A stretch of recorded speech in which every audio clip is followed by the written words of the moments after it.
You're watching Awani's Selecta with me, Ibrahim Sani. This week is May Day. We speak with a lot of people regarding labour unions and also what it means to celebrate Labour Day on 1st of May. We start off with Let's Talk with Selecta Kutan, where he speaks with a lot of activists and try to understand better the meaning of Labour Day. Tell us about the theme. Why the theme? Yes, tomorrow is May Day, so it's a Workers' Day. So basically, I think now is basically the important theme that we created is to increase wages, because I think that is a huge issue that's being discussed now, and whereby workers are very disappointed with the minimum wage which was set currently. Besides that, with the increasing cost of living and also the wage disparity which is everly increasing within organizations. So we think that it's very timely that this May Day we should make the big call that the government should intervene to make sure that the workers are reimbursed fairly according to their productivity. Right. And that is why that the current wages are not sufficient. We should increase it, and they also should stop discrimination in terms of wages, not paying workers fairly, in terms of the laws that we have. I would generally say I haven't seen as much progress as there could have been. There is a tiny bit more progress now. Maybe because of the struggles that the women's organizations have put up. But in terms of work, women workers are still right down at the bottom of the pile. They earn about 23% less than men workers. So they are not getting work of equal they're not getting work of equal value with men. So generally their work is downgraded and they're paid less. You can catch that interview on Let's Talk with Selecta Kutan. Moving along, I speak with a lot of people this week. One of them is an extremely important one to note. Let's just take a look into who I speak to on Notepad. It's quite eye-opening, right? So for me, growing up in Germany and then working in the US, e-commerce was always part of my life. Like literally when I was like 12 or so, I could order things online, right? I bought like a, 12x DVD burner rewritable, that was fancy, back in the days, online, right? And then I came to Southeast Asia the first time, and basically, the first store just opened their website. Hang on, let's recap a little bit. So sure. You're German. How did you cross the pond all the way to Seattle? Well, I wanted to do something big, so I reached out to friends. Friends reached out to friends, and eventually they basically told me, being very eloquent in business and economics, look at Southeast Asia. That region is just growing, and that's where to be. So I trusted them. I wanted to leave anyway. It's good to have a forcing function. And I did it. I came here and then we figured it out along the way. What kind of skills did you pick up while you were at Microsoft? I would say two things. I mean, obviously there's the technical aspect, right? I was a product manager at Microsoft in Visual Studio, and that's a relatively technical product, and you work with really brilliant people. They're industry legends that have done things for 15, 20 years in their career, and they are super approachable. So you just learn a tremendous amount of things about technical stuff. But then the other thing that I would say is equally important is from a business perspective, you just learn how a company at that scale can exist. You can catch my show on Notepad with Ibrahim Sani. My colleague Melissa Idris speaks with Hamdi Ulukaya of Chobani Brands and try to understand what that company's brand stands for. I'm from Turkey originally. I moved to US when I was 23 years old, dropped out from university in Ankara, and my background is farming.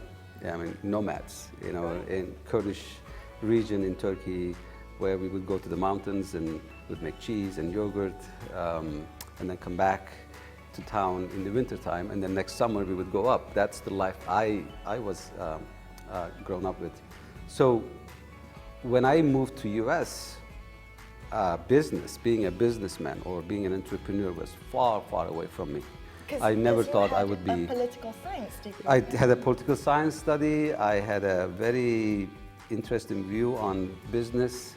I've always grown up looking at the world of business a dirty world, unfair world. So would you consider yourself an anti-capitalist? I'm an anti-CEO. Actually, I did a Anti-CEO. I did a TED talk 2 weeks ago, 3 weeks ago in Vancouver. I don't think it's out yet. And the title was Anti-CEO. Wow. But you know, that is the beginning of my thoughts on business. Simply because where I grew up, we didn't have much. You know, we had our sheep, we had our, livestock. We would make cheese and yogurt. We didn't have a lot of expensive toys, but we had a beautiful life.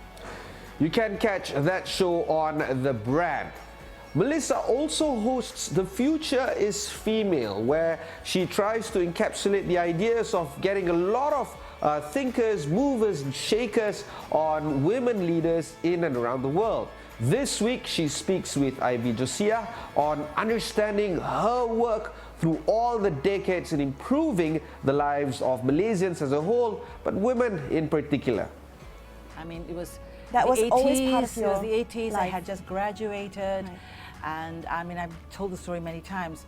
While at university, there was no gender studies or women's studies. But in the 80s, around the late 70s, when we graduated, I was always thinking about why is it that my role in life has to be, I have to get married, have children. My parents were already trying to arrange for a marriage and all of that. I always questioned that. So when my friend Ambika, at that time, we were both in school in Convent Bukit Nanas. And then Ambika Srinivasan. So she, when we graduated respectively from, she from UK and I from Malaysia, she said, hey, there's a group called Women's Aid, and they've reached out to women lawyers and volunteers to help them. It's a shelter. So we went for the first volunteer meeting, and that was it. I knew I was home. Because in that meeting, we were talking about power, patriarchy, feminism. Why do men beat their wives? Why do men feel that they have a right to control us? And all those questions I had on a personal basis about why my role in life is secured and being created and monitored and almost dictated by my family, it all came home to understand that we as women were really under the control of society. That show takes place on The Future is Female. Melissa also hosts For the Win, where she speaks with Shankar and try to understand better how to improve yourself as a leader. Take a look. I think that's the whole deal. With a lot of people in the work that I do, I find often that people lurch from one crisis to another crisis, find it really difficult to resolve conflict, find it really difficult to get a grip of themselves, because we've all had those days. Right. Those days when we go to work and we just don't want to be there. Well, it's autopilot, right? Well, autopilot, there's a sense of fatigue in a lot of people when they go to work, especially the kind of hours that we do in this part of the world. We do very long hours in comparison to, say, some of the better known countries in the world that have shorter working hours. Sure. It's almost like we have to go to work and we have to sit there for 9-10 hours. I mean, your work is done. We don't have to? No, we don't. We don't have to. Of course we don't have to, and this is just the big problem, isn't it, for most people? Right. That you feel that you need to sit there in the office until 7 o'clock in the evening because your boss Right. is sitting in another table or cubicle or in their room. He's watching there. what time you leave. Well, he's just not wanting to go home to his wife, or she wants to stay away from her kids because, let somebody else look after them and go back late. So what you do end up doing is you end up sitting in the office till whenever your boss... This type of behavior only comes about because we're not really clear why we come to work. We're not connected with the real purpose. See, all parts of our life, any result that you want has to be purpose-driven. That is happening on For the Win. Remember, if you want to get all the tips on how to improve yourself as management or as a leader, For the Win is the show for you. We move along now to my other colleague, Deshan Kumar, and he covers a whole host of health-related issues. This week, he speaks with those with Down syndrome. Kiwani's Down Syndrome Foundation National Center started. The idea of setting up a center for children with Down syndrome started in 1988 by a group of Kiwanians from Kiwani's Club of Kuala Lumpur. Wow, 1988. Yes. I was actually born in 1988, so Yes, that's a long time ago. 4 years, 4 years old old, then, okay. yeah. They were thrown a challenge to to come out with a long-term project, and hence they come out with a Kiwani's Down Syndrome Foundation. So the first class started in 1989 with about 12 students. Okay.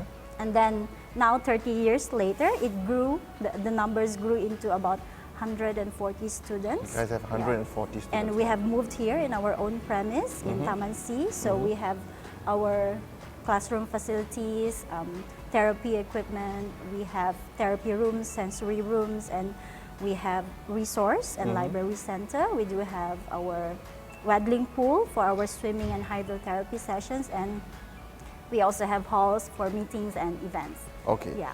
That happens on Health Matters. Finally, we move on to the tail end of the phenomenal series of The Society hosted by Farhana. We're down to our final 2 episodes. Take a look. People who have come from as far as Kelantan, Kedah, Perlis, Terengganu, who have been promised jobs. Elderly Malaysians, these are men and women above the ages of 60, 65 who have been homeless. So they've been displaced.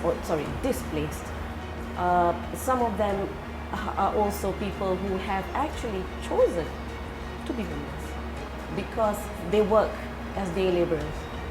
They work day jobs that get paid 25 ringgit a night, where tak lepas makan. Pusat Transit Gelandangan Kuala Lumpur ni merupakan projek di bawah Kementerian Pembangunan Wilayah bersama DBKL lah. Tujuan utamanya adalah untuk mengurangkan gelandangan di sekitar bandar Kuala Lumpur. Jadi di sini kita menyediakan pusat transit ni yang boleh accommodate up to 200 penghuni at one time. Kita ada kemudahan 200 beds di sini. Catch all the shows on The Society. I just search for that show, The Society with Farhana, on our website. That's it for this week. Remember to enjoy your days of Ramadan, which is approaching fast. Until then, thank you very much.